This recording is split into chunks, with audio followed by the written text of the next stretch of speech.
누가복음 2장 1절에서 7절 말씀 제가 읽겠습니다.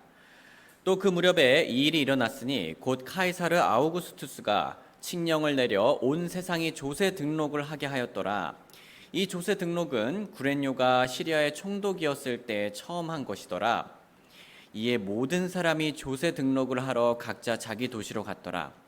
요셉도 나사렛시에서 나와 갈릴리로부터 유대로 올라가서 베들레헴이라 불리는 다윗의 도시에 이르러 이는 그가 다윗의 가문과 혈통에 속해 있었기 때문이더라. 자기와 정혼한 아내 마리아와 함께 조세 등록을 하려 하더니 그녀가 아이를 가져 배가 불렀더라. 또 일이 그렇게 되었으니 곧 그들이 거기 있을 동안에 그녀가 해산할 날이 다 되었더라. 이에 그녀가 자기의 맏아들을 낳아 그를 포대기로 감싸서 구유 안에 뉘었더니 이는 여관에 그들을 위한 방이 없었기 때문이더라. 오늘 말씀 주제는요, 특별한 출생입니다. 특별한 출생. 형제 자매님들, 제가 한 자매님께 이런 얘기를 들은 적이 있어요. 목사님, 하나님께서 제 미래를 미리 다 알려주시면 좋겠습니다. 저 지금 너무 답답합니다. 왜 하나님께서는 제 미래를 미리 다 알려주지 않으시고 혼자서만 제 미래를 알고 계신 걸까요? 아마 우리 형제 자매님들께서도 한 번씩은 해보셨을 법한 생각입니다. 하나님께서 아시고 있는 내 미래 다 알면 얼마나 좋을까 하면서 말이죠. 그런데 사실 하나님께서 우리를 인도하실 때는요, 우리에게 우리의 모든 미래를 한 번에 알려주시지는 않으시죠. 하나님께서는요, 하나님의 말씀을 마치 우리의 등잔불처럼 사용하게 해주셔서, 등잔불이 쫙 앞을 다 보여주진 않잖아요. 우리가 갈 앞길 한 걸음 한 걸음을 하나씩 보여주면서 우리가 그 길을 따라갈 수 있게끔 해주십니다. 그런데요, 우리가 그렇게 걸어가다 보면요, 예상 외의 길로 들어설 때가 있습니다. 하나님의 말씀을 따라 분명 걸었는데 하나님의 말씀이 비춰주는 곳으로 한 걸음 한 걸음 나아갔는데 좀 당황스럽거나 이해가 되지 않거나 예상치 못한 상황을 우리가 맞이할 때가 있다는 거죠. 그래서 우리는 멈칫을 하게 됩니다. 마리아도요, 이 멈칫할 만한 상황을 경험했었는데요. 마리아는 가브리엘에게 예수님에 대한 출생에 대해서 이야기를 들었습니다. 남자를 알지 못했지만 마리아는 성령님을 통해 아들을 낳게 되고 그 아들이 바로 예수님이었다라는 소식이었죠. 그리고 실제로 마리아는 예수님을 오늘 본문에서 보았듯이 낳게 되었습니다. 엄청난 일이었죠. 그런데 뭔가 조금 이상합니다. 하나님의 아들이신, 무려 창조주 하나님의 아들이신 예수님께서 이 땅에 오셨는데 너무 초라한 겁니다. 사람들의 환호성도 없었고요. 예수님은 왕이셨음에도 불구하고 평민으로 이 땅에 오셨습니다. 위대한 하나님의 아들 예수님께서 오신 것 치고는 너무나 볼품이 없는 상황이었어요. 하지만 다들 잘 아시다시피 하나님께서는 이 모든 상황 속에서도 결국은 그분의 구원의 계획을 다 이루셨습니다. 저는 오늘 본문을 통해서 하나님께서는 어떤 사람을 사용하시든지 어떤 상황을 사용하시든지 결국 그분의 선한 뜻을 이루신다는 것과 또한 그러한 분이시기 때문에 우리가 하나님을 소망 삼을 수 있다는 것에 대해서 살펴보고자 합니다. 먼저 우리가 마리아의 상황을 조금 더 자세히 살펴보죠. 마리아는요, 베들레헴으로 갔습니다. 사실 일반적인 상황에서요, 마리아가 베들레헴으로 갈 일은 없었어요. 왜냐하면 마리아의 집이 있는 나사렛에서도 예수님을 충분히 낳을 수 있었기 때문입니다. 하지만 카이사르의 칙령으로 인해 마리아는 베들레헴까지 가야 했습니다. 나사렛에서, 저 위에가 나사렛이고요, 더 아래가 주황색 선으로 아래가 바로 끄트머리가 나사렛인데요. 그러니까 베들레헴인데요. 나사렛에서 갈릴리 북부 지역의 베들레헴까지는요. 약 130km에서 145km 정도의 거리였습니다. 예전에 마리아가 엘리사벳을 만나러 갔을 때만큼이나 정말 먼 거리였어요. 하지만 이번에는요, 배가 많이 나온 상태여가지고 더더욱 이 여정이 어려웠을 겁니다. 그래서 마리아가 나사렛에서 이렇게 먼 거리의 베들레헴까지 가는 건 정말 특별한 경우였어요. 거리와 몸 상태를 고려해도 갈 이유가 전혀 없는 곳이었죠. 예를 들면은 우리가 지금 김천에 살고 있는데 서울에 가서 차를 타고 아이를 낳는 것은 정말 드문 일이지 않습니까? 그런데 그 당시에는 차도 없었는데 마리아가 이렇게 먼 길을 요셉과 함께 갔었다는 겁니다. 왜 그랬습니까? 왜냐하면 때마침 카이사르의 칙령이 그때 내려졌기 때문이었죠. 그런데요, 성도님들, 예수님께서 그 다른 장소도 아닌 베들레헴에서 출생을 하신 건요, 성경적으로 매우 중요한 의미를 가지고 있습니다. 왜냐하면 예수님께서는 메시아는 베들레헴에서 태어날 것이라고 구약 성경에서 예언되어 있었기 때문이죠. 구약 성경의 미가서는 주전 700년에서 주전 750년 전에 쓰여졌습니다. 즉 우리의 주님이신 예수님께서 태어나시기 700년 전에서 750년 전에 쓰여진 책이다라고 우리가 알 수 있는 거죠. 그리고 그 미가서에는요, 다음과 같이 예수님의 태어나심에 대해서 예언이 되어져 있습니다. 미가서 5장 2절, 우리 한번 같이 읽어보겠습니다. 시작. 그러나 너 베들레헴 에브라다야, 내가 유다의 수천 중에서 작을지라도 이스라엘의 치리자가 될 자가 내게서 내게로 나오리라. 그의 나아감은 옛적부터 있었으며 영원부터 있었느니라. 자, 매우 예수님을 잘 설명해 주고 있죠. 성도님들, 카이사르의 명령으로 인해 이스라엘 사람들은 호적 등록을 해야 했는데요. 그래서 마리아와 요셉은 그 먼 거리에 있는 베들레헴으로 갔던 거였죠. 이 모든 것들은 어떻게 보면요, 그저 당시에 일어난 역사적 사건들 중 하나로 보입니다. 하지만 사실 주권자 하나님께서는요, 700년에서 750년 전부터 이것을 예언을 하셨던 겁니다. 즉 이 모든 과정을 다 사용하실 계획이셨고 다 사용하셨으며 그분의 뜻을 이루신 것이었죠. 소중한 성도님들, 카이사르는 그저 세금을 잘 걷고 싶어서 이 명령을 내렸을 겁니다. 그리고 요셉과 마리아는 그저 카이사르의 명령을, 그 당시 지도자였던 카이사르의 명령을 따라야 돼가지고 베들레헴에 어쩔 수 없이 간 거였습니다. 이때 그들은 왜 하필 아이가 나올 시기에 카이사르가 그런 명령을 내렸을까라고 불평과 불만이 나올 수 있는 상황이었어요. 일반적으로 이런 상황 속에서 하나님의 뜻을 찾기란 어려웠을 겁니다. 하지만 하나님께서는요, 그 초라해 보이는 순간에서조차도 자신의 뜻을 놀랍게 이루고 있으셨다는 거죠. 그들의 구원자 예수님의 간증을 든든히 세워가고 계셨던 겁니다. 여기서 우리가 얻을 수 있는 교훈이 있습니다. 우리나라에서 일어나는 일들 있잖아요. 또 우리 일상에서 일어나는 일들도요. 그리고 우리에게 불편과 불평을 가져다 주는 일들도 모두 다 사실은 다 하나님의 손 안에 있다는 겁니다. 그분의 뜻 밖에서 이루어지는 건 없어요. 그분께서 통제 못하는 것들이 없다는 얘기입니다. 다 그분의 뜻 안에서 이루어지고 있고 또 하나님께서는 사용하신다라는 얘기입니다. 그리고 우리는 당장은 알아채지 못하더라도요, 하나님께서 우리의 모든 일상을 통해 그분의 선하신 뜻을 이루고 계십니다. 하나님께서는 우리가 이해하지 못하는 상황 속에 있더라도 우리를 선하게 인도하시는 분입니다. 그리고 인도하실 수 있는 분이시고요. 왜 그렇습니까? 왜냐하면 우리 하나님께서는요, 능력 없으신 하나님이 아니라, 권위가 없으신 하나님이 아니라 주권자 하나님이시기 때문입니다.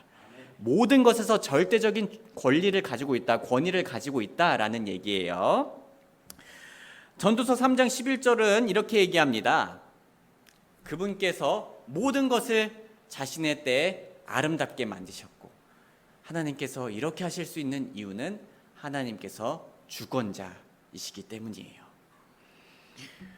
그런데요, 성도님들, 우리가 하나님의 주권을 다룰 때요, 하나님의 주권과 또 사람의 자유의지가 어떻게 서로 조화를 이루는가에 대해서 궁금하실 수가 있으세요. 사실 하나님께서는 우리의 이해를 뛰어넘는 분이시기 때문에 이 하나님의 주권에 대해서, 그리고 사람의 자유의지에 대해서 우리가 완벽하게 이해하기는 어렵습니다. 마치 우리가 삼위일체를요, 물론 비슷한 예화들을 찾을 수는 있지만은 그것을 완벽하게 이해할 수는 없는 것처럼 말이죠. 하지만 그렇다고 우리가 이거를 포기해서는 안 돼요. 여기 안에는 분명히 유익이 있습니다. 삼위일체 교리를 배울 때 우리가 분명히 얻는 유익이 있는 것처럼요, 우리가 하나님의 주권과 사람의 자유의지에 대해서 공부할 때 얻을 수 있는 유익이 분명히 있습니다. 우주를 생각하면 쉬워요. 자, 우주 너무나 무한합니다. 아직도 학자들은요, 계속해서 우주를 공부하고 있고요, 계속해서 새로운 것이 나오고 있어요. 그런데 그렇게 광활한 우주, 무한한 우주를 바라보면서 사람들이, 인류가 저건 못 알아 하면서 이렇게 공부하기를 포기하나요? 아니죠. 계속해서 공부하면서 그 안에서 유익을 얻어내죠. 비슷합니다.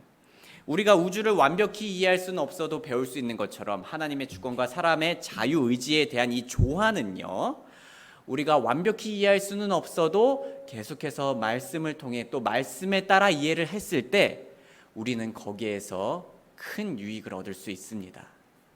이 둘의 관계를 이해하는 데 도움이 되는 예화를 하나 들고자 합니다. 토저님이 들었던 예화를 제가 활용해서 얘기할 건데요. 성도님들, 제가 성도님들께서 산 타는 건 좋아하는 거를 이번에 확실히 알았는데요.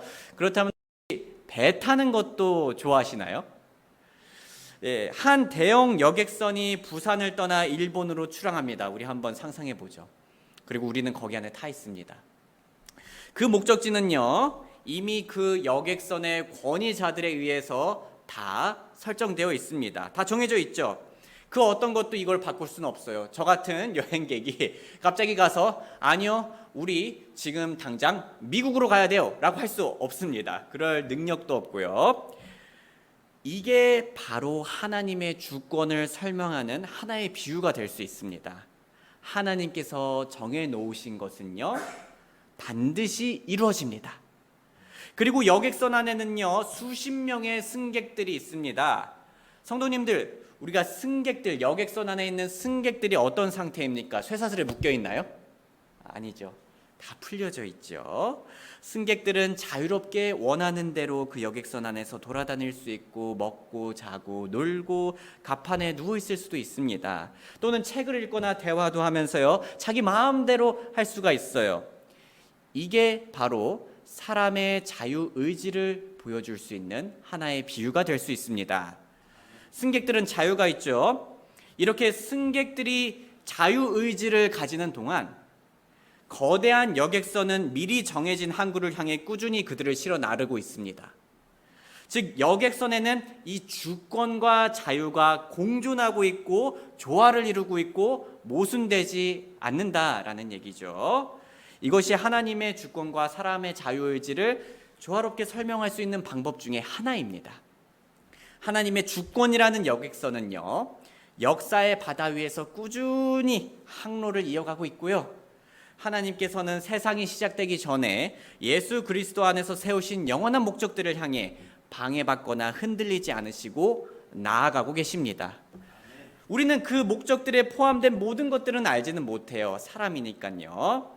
하지만 성경에서는요, 그래도 다가올 일들의 큰 그림과 큰 윤곽과 또 장차 우리에게 주어질 선한 소망과 그것이 무엇인지 정확하게는 모르지만은 우리에게 주어질 선한 소망과 또 그것이 확실한 보장이라는 것은 알 수 있을 만큼 우리가 성경을 통해 확인할 수는 있다는 얘기입니다.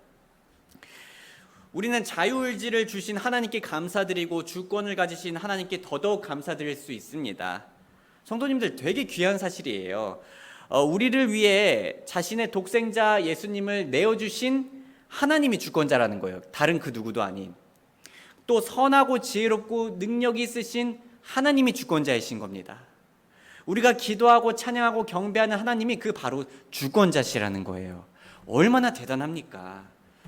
하나님을 찬양합니다. 이 하나님의 주권 덕분에 우리가 어떤 상황 속에 있든지 우리가 누구든지 상관없이 하나님을 믿고 신뢰하며 소망 삼을 수 있습니다.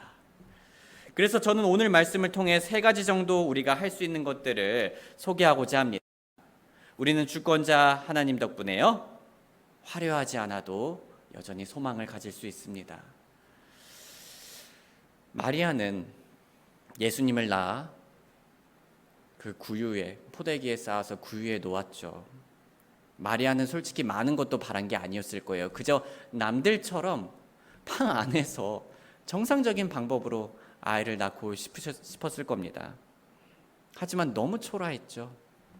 일반적인 것도 모자라 상황이 정말 비참하다고 할 수 있을 정도로 바닥이었습니다.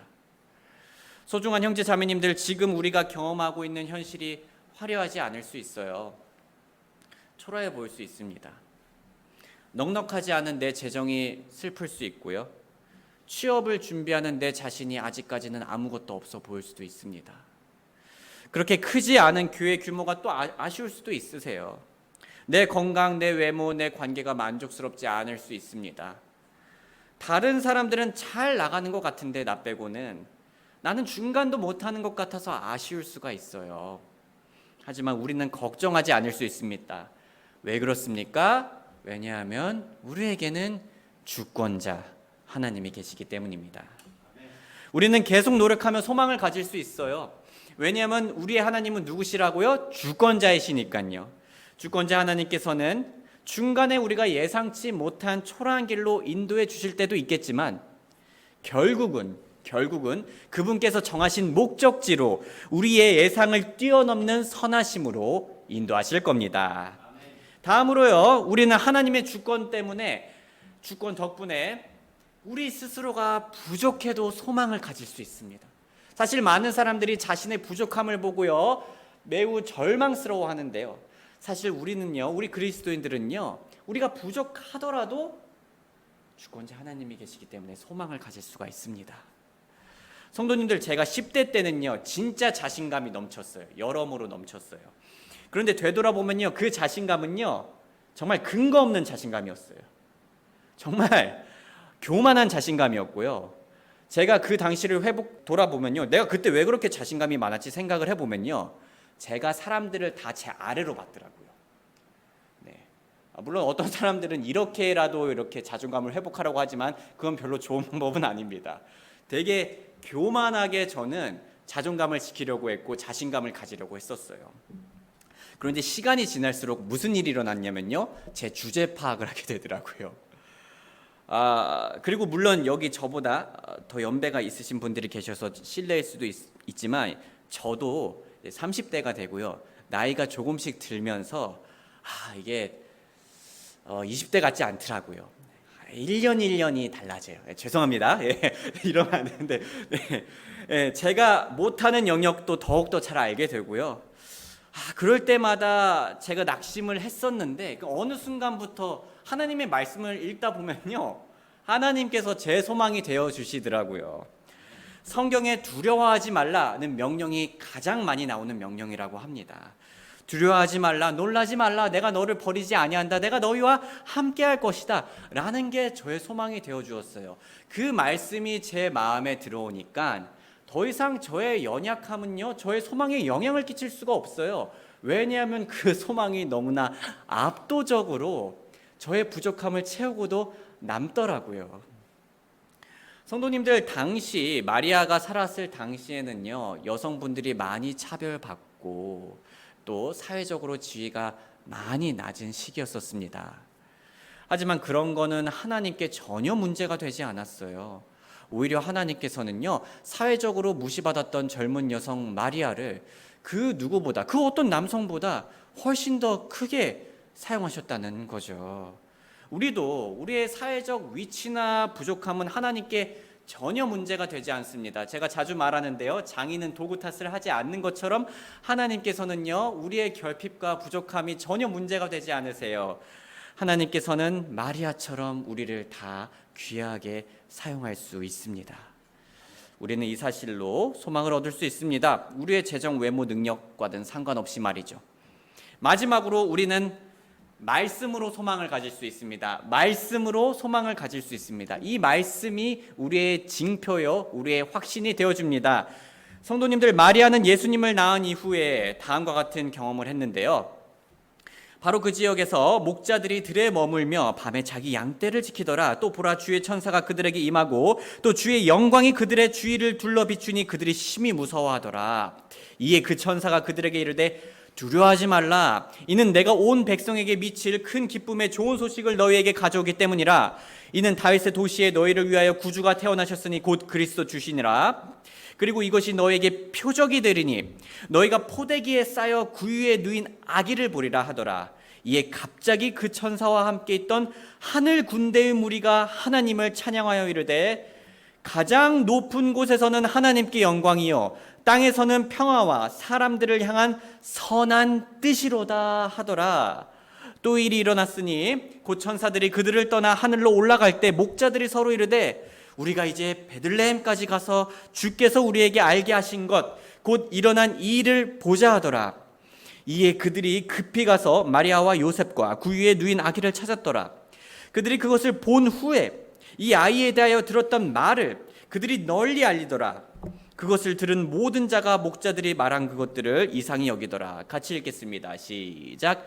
그러나 마리아는 이 모든 것들을 자기 마음속에 간직하고 깊이 생각하더라.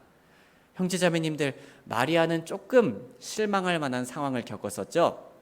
그런데 얼마 지나지 않아 목자들은요, 하나님의 말씀을 그 메신저인 천사를 통해 듣고요, 마리아에게 태어난 예수님이 구원자라는 것을 퍼뜨렸습니다. 그리고 마리아는 이 모든 것들을 보면서요, 마음에 간직하고 깊이 생각을 했다고 합니다. 자신이 알고 있는 그 말씀을, 그 진리를 재확인 받았던 순간이었어요. 그 낙심되던 순간에, 그 실망스럽고 초라한 순간에 하나님의 말씀이 다시 한 번 더 마리아에게 강한 확신으로 다가왔다라는 얘기입니다. 소중한 형제자매님들, 마리아는 천사의 말을 들은 목자들을 통해 하나님의 진리를 재확인했는데요.